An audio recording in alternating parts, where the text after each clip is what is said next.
Welcome. You may enter the password.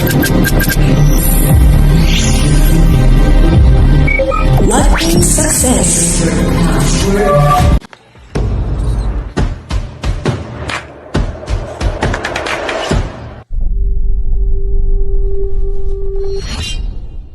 Role of money.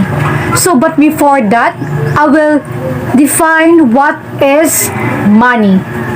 Money is anything which is generally accepted as a medium of exchange, measure of value, store of value, and means for standard deferred payment. Money can be any commodity chosen by common constant as an instrument of exchange of goods and services. There are a lot of functions of money. First is the medium of exchange. Money is a medium exchange means that it can be used to make payments for all transactions of goods services. This function has removed the major difficulty of lack of double coincidence of wants and inconvenienced associated with the barter system. Its use of money allows purchase and the sale to be conducted independently of another. Second is the measure of value or the unit of value. Money as a measure of values means that money works a common denominator in which values of goods and services are exposed. The third is the store value or the asset functions of money. Money of a store value means that money can be used to transfer purchasing power from present to future. Money is a way of store wealth. Money as a store value has the following advantages. First is the money has the merit of general acceptability, so it can be easily exempted for goods at all times. And the second is the savings in terms of money are which more secured than the terms of goods. Let's talk about the role of interest rates. Interest rates are the price you pay to borrow money, or on the flip side, the payment you receive when you lend money. There are such things that are negative interest rates, where you instead get paid to borrow money, but these are rare. Interest rates are generally framed as percentage. Each year you either pay if you're borrowing or receive if you're lending this percentage of the total amount of the loan. For example, for a $100 loan with a 10% interest rate, the borrower would have to pay the lender $10 at the end of the year. Interest rates are one of the most important numbers in the economy because they influence how likely people are to borrow money. If interest rates are really high, it's expensive to borrow money. When they're low, it's much cheaper. When people borrow money, they're usually using it to invest in the big things like house or business. These investments ripple to the rest of the economy and can boost job growth or even wages. That's why economists are so obsessed with interest rates. This one number can be thought of as massive levels that can either spur loads of investments with low rates or slow things down that everyone's getting a bit too excited with high rates. The relationship between inflation and unemployment has traditionally been an inverse correlation. However, this relationship is more complicated than it appears at first glance. and it has broken down on a number of occasions over the past 50 years. Since inflation and unemployment of some of the most closely monitored economic indicators will delve into their relationship and how they affect the overall economy.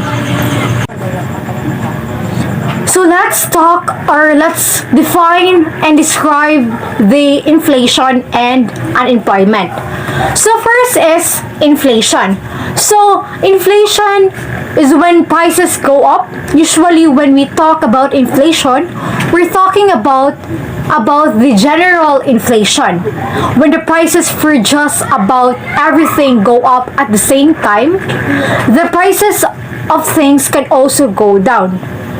That's called deflation. So inflation is calculated by adding up the prices of thousands of different things and comparing them to prices for the same goods a month ago. This means there is a list somewhere of the specific things that count towards inflation in your country. And each month someone has to go out and check the prices of these things. When we say unemployment, it refers to a situation when a person who is actively searching for employment is unable to find work. Unemployment is considered to be a key measure of the health of the economy. The most frequent measure of unemployment is the unemployment rate, which is the number of unemployed people divided by the number of people in the labor force. Many governments offer unemployment insurance to a certain unemployed individuals who meet eligibility requirements. There are basically types of unemployment: the demand deficient, the frictional, and the structural. So first is the demand deficient unemployment. So demand deficit unemployment is the biggest cause of unemployment that typically happens during a recession. When companies experience a reduction in the demand for their products or service, they respond by cutting back on their production, making it necessary to reduce their workforce within the organization. In effect, workers are laid off. Second is the frictional unemployment. So frictional unemployment refers to those workers who are in between jobs. An example is a worker who recently quit or was fired and is looking for a job in an economy that is not experiencing a recession. It is not an unhealthy thing because it is usually caused by workers trying to find a job that is most suitable to their skills. The third is the structural unemployment. So structural unemployment happens when the skills of a worker does not match the skill demanded by the job available. Or alternatively, when workers are available but are unable to reach the geographical location of the jobs. So let's talk about the monetary policy and the fiscal policy. So monetary policy is the policy made by the central bank or the RBI to control money supply in the economy and thereby fight both inflation and deflation depending on the circumstances. It helps maintaining price stability and achieving high economic growth. Further, it also deals with the distribution of credit between among users, and it also deals with both the lending and borrowing rates of interest of the bank. So the second is the fiscal policy. So fiscal policy is one of the two tools that government use to manage the economy. So fiscal policy has to do with government spending, and other part of fiscal policy is taxing. So fiscal policy has to do government's ability to manage the economy, the changing government spending in changing the level of taxes that would be either failed taxes or may even be import or income taxes. So just keep in mind that fiscal policy is one of the two tools that government use to manage the economy.